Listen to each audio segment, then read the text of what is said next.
fighting with myself way too long. Need to quit it like it's Quidditch with the golden balls. And none of my best friends don't care at all. And I'ma watch them fall like the violent wall. And I say what I say. Hey, what's up, guys? Peace, how's it going? Let's talk some Impact Wrestling.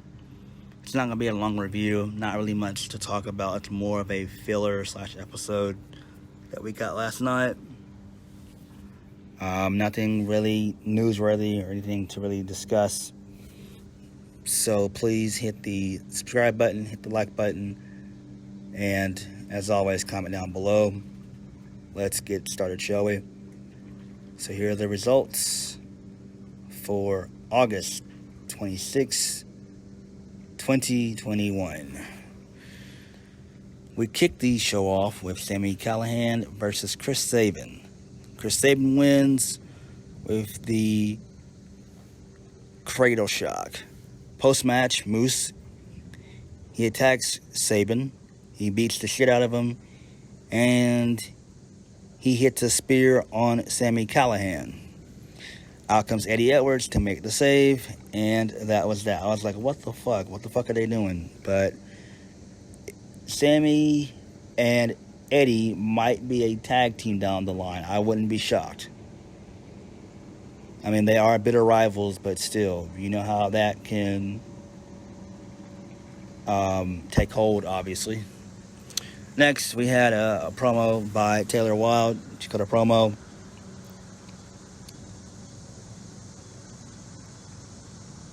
Then we had a backstage segment involving Sami Callahan. He talked about Eddie Edwards. He was like, are we friends? Eddie was like, basically like, shut up, fuck off. And he's like, he basically said he didn't need Callahan's help at all. So, yeah. Then Mickie James, she comes out. She hypes up Empower.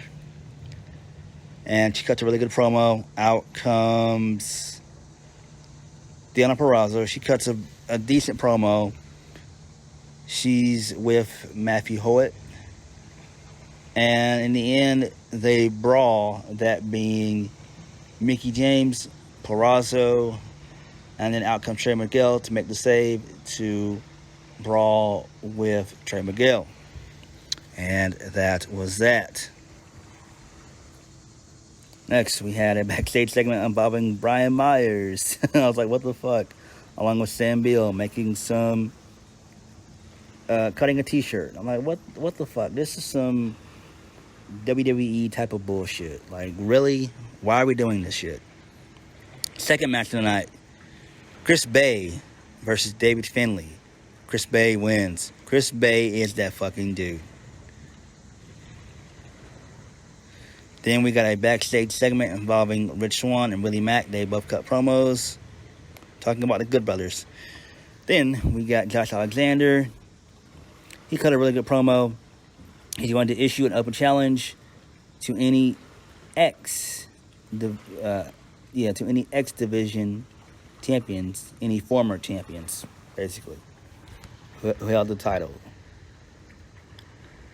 Christian Cage, he's out next. He cuts the promo. He addresses Impact. Out comes Ace Austin to talk his shit, and that was that. But I think it's a joke that Ace Austin won at Emergence. It makes no fucking sense. Then out comes Tommy Dreamer. He cut a promo. He wants to shot at Christian. Blah, blah, blah. Who gives a fuck? And then later on, Scott D'Amore says it's going to be Ace Austin versus Tommy Dreamer. If Tommy Dreamer wins, it's a triple threat. Whoop-de-fucking-do. We got a really good promo by Violent by Design. They cut a promo. And it looks like they're going to take out Rhino. So I can't wait for that to happen. I wouldn't be shocked if Killian Dian shows up. And he's a part of Violent by Design. There's so much history those three have had. That being Eric Young, Killian Dian, and Alexander Wolf when they were Sanity back in NXT. So I wouldn't be shocked if they beat the shit out of Rhino either next week or the week after next. Beat the shit out of Rhino, and then in due time we see Killian Dian added And that would be cool if they could get rid of Diener as well. I think they need to do that as well. I think if they were to have, maybe add in someone else to take the spot of Diener, but if they could get rid of Rhino and Diener, that would be golden. And kind of bring in someone else, along with Killian Dian. And Violent by Design could be a viable fucking threat. Third match of the night, we had Taylor Wilde versus Madison Rayne, with Tanil Dashwood and Caleb with a K by her side. Madison Rayne wins. It was a 3-on-1 handicap match.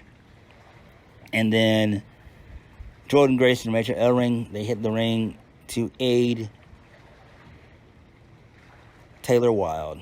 And then we had a backstage segment involving Su Yung, and they were interrupted by Brandy Lauren.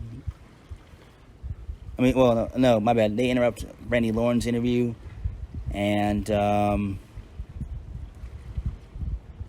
going to feast on her soul, basically. Then we had a confrontation involving Petey Williams and TJP, and basically Petey Williams is like, man, look, fuck off. You don't need me, I don't need you. Let's go our separate ways. Then Chelsea Green, she suggested a tag match between Matt Cardona and Rohit Raji and Shira. So it's going to be like some intergender bullshit. Then we got a backstage segment involving Falaba. He apologized to Samantha Evans and Tasha Steelz, and basically he says he hopes that they can beat Decay next week. And then in the main event, the Good Brothers versus Willie Mack and Rich Swann and Willie Mack, they win. Post match, the Good Brothers hit a magic killer on Swann, but at first Willie Mack makes the save.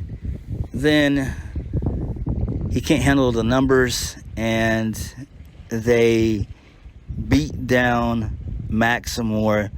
They get a table, and they do a magic killer through the table, and it was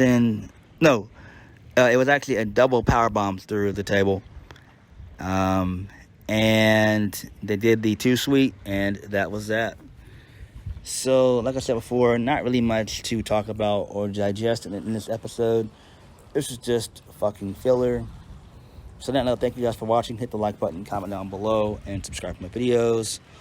Also, I will have my review of SmackDown up tomorrow. That'll be out.